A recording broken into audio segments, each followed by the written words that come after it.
the real grand conspiracy to destroy the Filipino people and our country's democracy and to abuse the process of democratic institutions ay hindi po ang mga Duterte, kundi ang Kongreso na pinamumunuan ni Martin Romualdez. Yun. And that is the truth. Sapagkat hindi po mamamayagpag itong sila Paduano, sila Acop, itong mga CPP, NPA party list, at ang iba pang mga kagrupo, mga hilaw na komunista, kung walang pumupundo, walang nagpuprotekta, walang kumukumpas, at walang nagdedirect. Yan.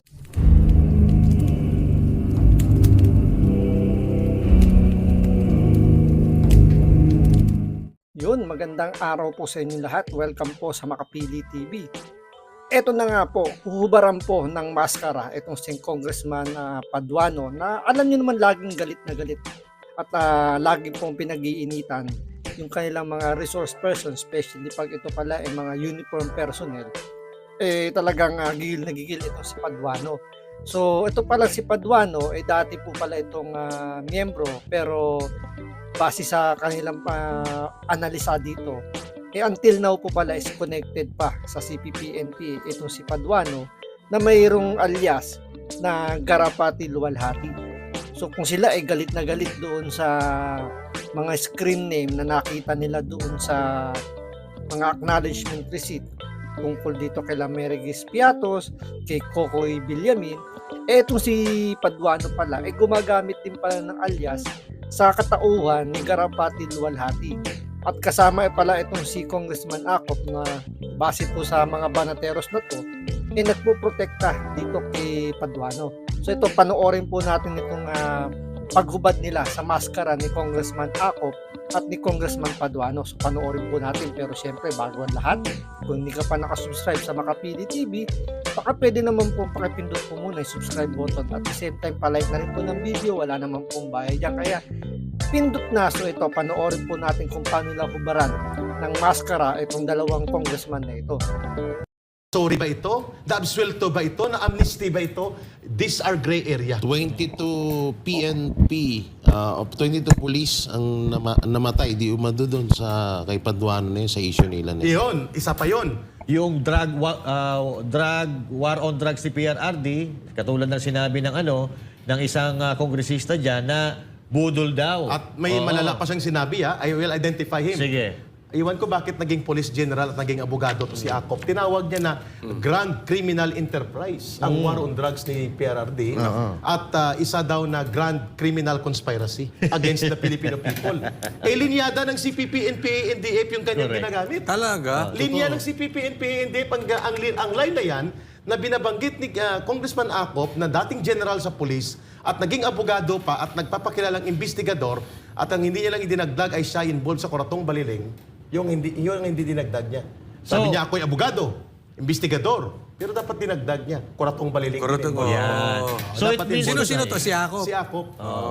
It means to say, ka Eric, na itong kongreso natin ay infested na ng CPP-NPA. Kasi yung mga lumalabas sa bibig ng kahit yung mga dating pulis, parang ito yung salitain. Propaganda line mismo ni Juma Sison yan. Di ba? Ang line na the grand conspiracy of criminal syndicates pretending to be war on drugs at ang pagtawag sa war on drugs ni Pangulong Duterte as the Grand Criminal Enterprise, linyada ng CPP Central Committee yan sa propaganda. Correct. Na binibitbit ni Acop at pinapalakpakan ng mga hilaw na komunista at ng kanilang mga sabotahero sa pangunguna ni Paduano. Yun. At ginagamit nila ito ngayon sa propaganda para i-malign, pakasamain ang imahen ni Vice President Sara Duterte at ang legasiya ng decisibo at malakas na pamumuno ni Rodrigo Duterte. Saan ba dati ito si Acop, kay Eric? Si Acop naman, sila ang enablers. Hindi yung sa PNP, Naging CIS, CIDG, CIDG. superintendent, Naging commander ng CIDG. Naging general, hindi ko alam kung nag-2-star general siya, pero ang alam ko, Brigadier General. Brigadier General. And then siya noon ay nag-resign sa panahon ni Ramos kasi itong Kuratong Baliling, na rub-out case na kanilang niratrat ang mga kriminal na ang may alaga, police din.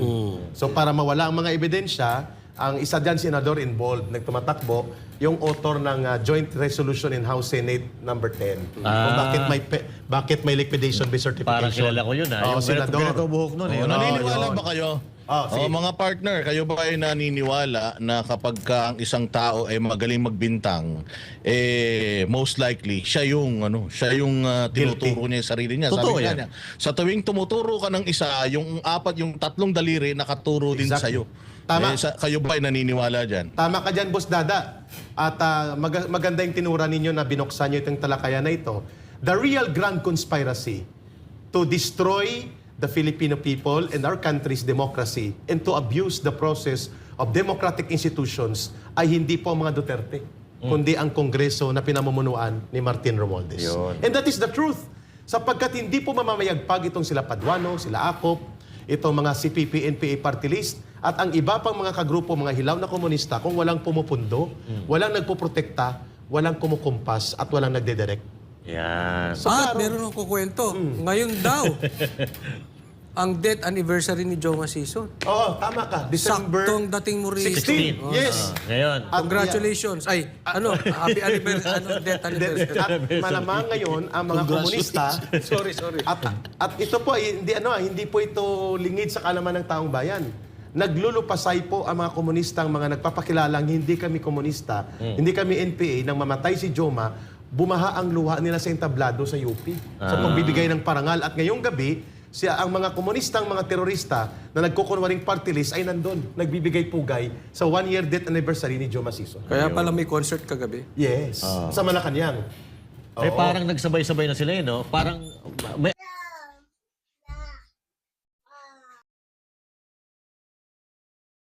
may alliance talaga. Tama yung sinabi mo Oo, eh. alyansa ito ng mga conspirators. Tama si Boss Dada eh. Yung nagtuturo na gumawa ng masama sa bansa na hindi naman tanggap ng taong bayan, ay siya ngayon ang nabubulgar na gumagawa ng pananabutahe upang magkagulo ang bansa, magkaroon ng mga hidwaan pang politika, lumala ang paglaganap ng krisis sa kabuhayan at ekonomiya, at tumitingkad ang mga bangayan sa politika dahil silang may gawa. Bakit? Kapag nangyari po yan, mananatili po ang pagkontrol nila sa poder, at itong mga komunistang terorista ay mananatili po sila na sila ang magmamaniobra ng mga kaguluhan habang nagpapalakas ng armadong puwersa nila. So ulitin ko lang, Jay, Dada and Coach Oli and Master Judea, hindi sila isang grupo. Pero ang may pinakadelikado dyan na nasa bahagi ng alyansa ay ang CPP, NPA, NDF sapagkat may armadong grupo. Yes. Ito si Paduano, hindi. Wala na siyang armado, pero siya ay bodyguard na at bata-bata ng mga politiko, kagaya ng barkadahan nila ni Acop. At ang mga hilaw na komunista, pera at pondo ang nagpapagalaw sa kanila para maging bahagi ng sabotahe campaign. Nakakatakot pa dito, no? Hinahayaan ng gobyerno na mabuo at dumami sila diyan sa Kongreso.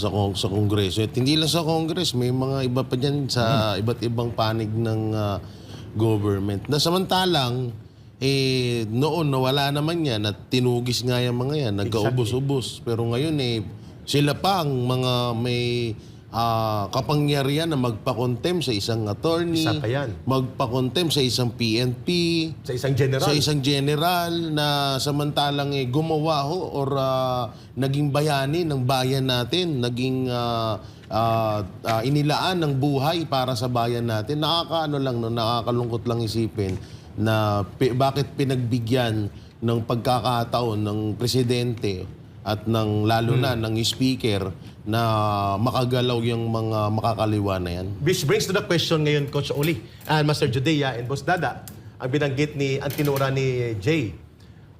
Ito ba si Karapali Luwalhati o si Paduano ay absuelto na sa mga kasong kriminal na isinampa sa kanya? Walang record kung na-dismiss o hindi. Yan ay tanong natin. Tanong ito Tanong natin. At kagaya ng tanong kung may 1.8 billion pa talaga.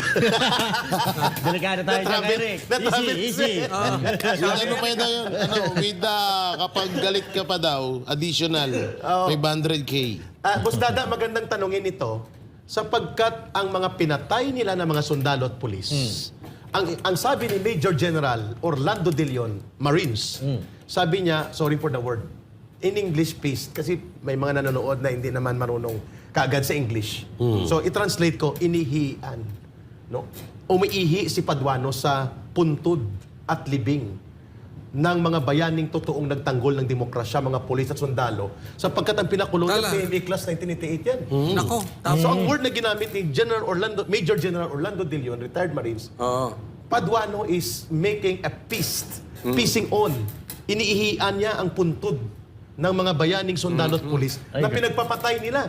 That is a very strong message Ay, grabe. coming from retired Major General Orlando De Leon.